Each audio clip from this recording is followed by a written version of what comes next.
MLAs మీరు అందరూ ఉన్నారు. ఈ స్లైడ్ చాలా ఇంపార్టెంట్ మీ అందరికీ. ఫస్ట్ టైం ఎంపీల్ని ఎమ్మెల్యేలని అభివృద్ధిలో భాగస్వాములు చేస్తున్నాం.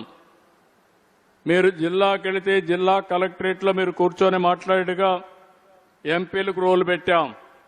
కాన్స్టిట్యున్సీ హెడ్ క్వార్టర్లో ఎమ్మెల్యేలకి ఒక విజన్ రియలైజేషన్ యూనిట్ ఒకటి పెట్టి అందులో మెంబర్లను పెట్టి మిమ్మల్ని అక్కడ భాగస్వాములు చేసాం, చైర్మన్గా చేశాం. ఇప్పుడు మీ చేతుల్లో ఉంది. ఇక్కడ మనందరం కూడా ఒక పొలిటికల్ గవర్నెన్స్ అన్నాం.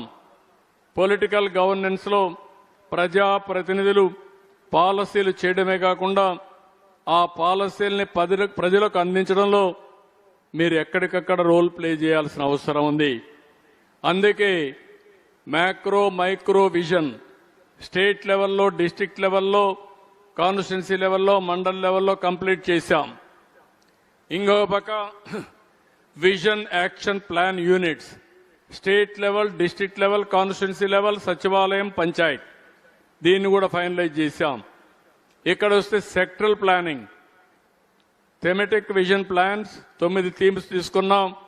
సెక్టరల్ విజన్ ప్లాన్స్ 10 సెక్టర్లు తీసుకున్నాం. ఇవన్నీ కూడా అప్డేట్ చేస్తున్నాం. రియల్ టైం మానిటరింగ్ KPIs తయారు చేశాం. గ్రోత్ గోల్స్ కూడా ఏర్పాటు చేశాం.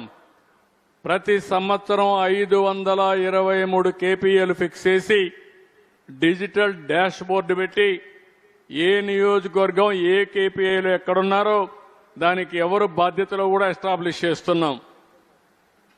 సో దట్ ఇక్కడ ఎవరికి ఎస్కేప్ లేదు. అందరం పనిచేయాల్సిందే. పని చేయడం కూడా ఒకప్పుడు హార్డ్ వర్క్ చేసేవాళ్ళం. నేను ఇప్పుడు హార్డ్ వర్క్ చేయమనడం వల్ల స్మార్ట్ వర్క్ చేయమంటున్నా. టెక్నాలజీ ఉంది. మీరు ఎక్కడ చూసినా ఫైల్ ఆటోమేటిక్ క్లియర్ చేయొచ్చు. ఫైల్ క్లియర్ చేయాలంటే మీ దగ్గర వచ్చిన ఫైల్ని ఎందుకు పెట్టుకోవాలి? బస్సులో వస్తా ఉంటే క్లియర్ చేయొచ్చు, లేదంటే ఇంట్లో ఉంటే క్లియర్ చేయొచ్చు. రైట్ టైం ఏది పనైనా చేసుకొని ముందుకు పోయే అవకాశం ఉంది. ఇంత మునుపైతే మీరు క్లియర్ చేశారా వేరే వాళ్ళు క్లియర్ చేశారో అర్థంగా అయ్యేది కాదు. ఇప్పుడు అట్ట కాకుండా ఆ సిస్టమ్స్ కూడా తీసుకొస్తాం, మీరే క్లియర్ చేయాలి. అలాంటి అథెంటికేషన్ కూడా పెట్టి కరెక్ట్గా చేస్తే ఈజీగా అవుతాయి. ఈ 523 KPIs అన్ని కూడా ఫైనలైజ్ చేస్తున్నాం. నెక్స్ట్ ఇక్కడ సచివాలయం డేటా ఆర్గనైజింగ్ ఫ్రమ్ సచివాలయం నుంచి స్టార్ట్ అవుతుంది. మండల ఆఫీసర్లు కూడా రివ్యూ చేసుకుంటారు.